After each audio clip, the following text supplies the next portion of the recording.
నిలబడ్డారో మీ ప్రభుత్వంలో, మళ్ళీ మీరు లాస్ట్లో చివరి మాట నాకు ఆశ్చర్యం అనిపించింది. గతంలో జరిగింది వదిలిపెట్టండి. మీరు చేసిన విధ్వంసం మామూలా? 5 సంవత్సరాలు మీరు విధ్వంసం చేసి గతంలో ఈ ప్రాజెక్టు ద్వారా ఇన్ని వేల ఎకరాలకు మేము నీళ్లు బారించి ఈరోజు 5 సంవత్సరాల్లో ఆపరేషన్ మేనేజ్మెంట్కి ₹1 కూడా ఇవ్వకుండా ఆ ప్రాజెక్ట్ని మోటార్లు ధ్వంసం చేసి ఈరోజు ఎత్తుకుపోయే స్థితికి తెచ్చి మళ్ళీ కేవలం 90 రోజులు మేము వచ్చి ఆ 90 రోజుల్లో కూడా ఈ 2 స్కీములు మేము మూవ్ చేసి ముందుకు పోతా ఉంటే మీరు ఇక్కడికి వచ్చి మళ్ళీ ఏం మాట్లాడుతున్నారు? మీరు ఎక్కడ తిరిగి మొదలు పెట్టండి, చేయండి. మరి నష్టం నేను అడుగుతున్నా వాళ్ళు. అదే రకంగా మీరు ఆర్టీఎస్ రైట్ కెనాల్ ఏదైతే కోటెక్కల దగ్గర రిజర్వాయర్ ఉంది అక్కడ కూడా వచ్చి నిలబడండి, లేకపోతే నేను వచ్చి నిలబడతాను. ఆ రిజర్వాయర్ నిలబడి ఇక్కడ ఆర్టీఎస్ రైట్ కెనాల్ రావాల్సిన రిజర్వాయర్ అని చెప్పడం సులభం, కానీ ఆ నీళ్ళని తేవాలి, ఆ ప్రాజెక్టును తేవాలి, అక్కడ మీరు నీళ్లు పారించాలి.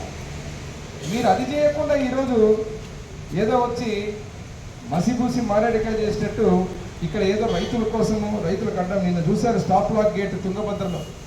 నేను దాని గురించి ఎవరి ప్రభుత్వాన్ని మాట్లాడాను, ఎందుకంటే ఇంటర్ స్టేట్ అది.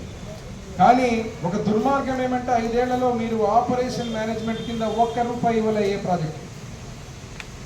ఆ ₹1 ఒక గ్రీస్ కూడా పెట్టేటువంటి పరిస్థితుల్లో మీ ప్రభుత్వం ముందుకు పోలేదు.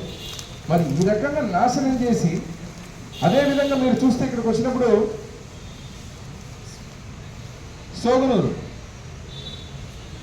నేను చెప్పాను మీకు ఏదైతే దీన్ని ఆఖరికి పరిస్థితి ఏమైనా అంటే ట్రాన్స్ఫార్మర్స్ కాపర్ వైర్ కూడా దొంగలించేశారు.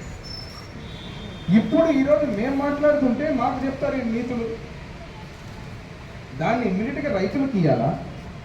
ఆ ప్రాజెక్టుకు సంబంధించిన లిఫ్ట్ని పెట్టి ఈరోజు నీళ్లు బారించాలా?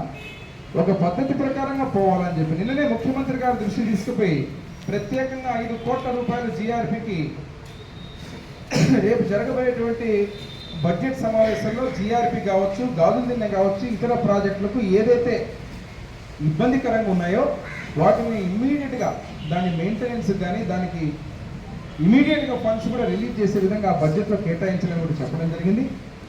మీరు ప్రభుత్వం వచ్చిన తర్వాత కొంచెం సంయమనం ఉండాలి.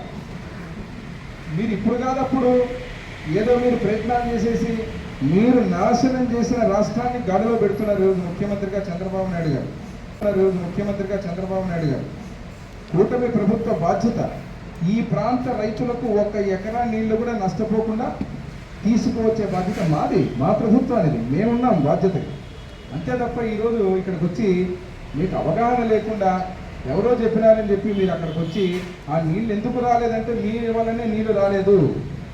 మీ వైసీపీ నాయకులు చేసినటువంటి ఒక అనాలోచిత పాలన, ఒక దుర్మార్గమైన పాలన, ఒక దోపిడీ పాలన వల్లే ఈరోజు గురురాఘవేంద్ర ప్రాజెక్టులో ఈరోజు ఆ ప్రాజెక్టు స్థితికి, ఎందుకంటే నేను కంపారిజన్తో పాటు చెప్పాను ఎన్ని వేల ఎకరాలకు మీరు నీళ్లు భరించారు. మరి దానికి సమాధానం చెప్పండి. 5 ఏళ్ళు అధికారంలో ఉన్నప్పుడు మీరేం చేశారు? మరి చేసేటువంటి ఈ కార్యక్రమాలను తెలుసుకోకుండా మాట్లాడడం తప్పు. ఖచ్చితంగా గురురాఘవేంద్ర ప్రాజెక్టు, అదేవిధంగా మీకు పులికలలకు గతంలో తెలుగుదేశం ప్రభుత్వం ఉన్నప్పుడు దాంట్లో గురురాఘవేంద్ర ప్రాజెక్టులో భాగమే ఈరోజు అంతో ఇంతో మళ్ళీ మనకు నీళ్లు తాగడానికి నీళ్ళు ఇబ్బంది ఉన్నప్పుడు ఎమ్మెల్యేలు టౌన్కి అక్కడి నుంచి బ్యాక్ వాటర్ తీసుకునే పరిస్థితి.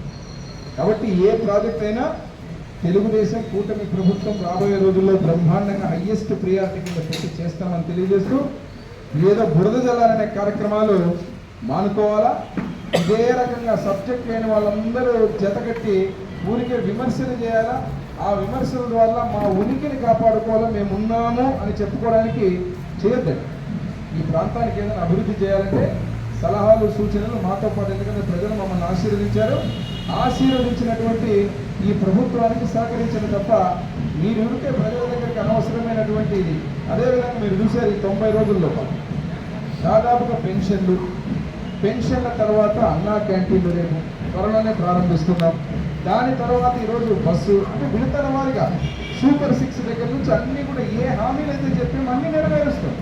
చాలా తొందర పడుతున్నారు.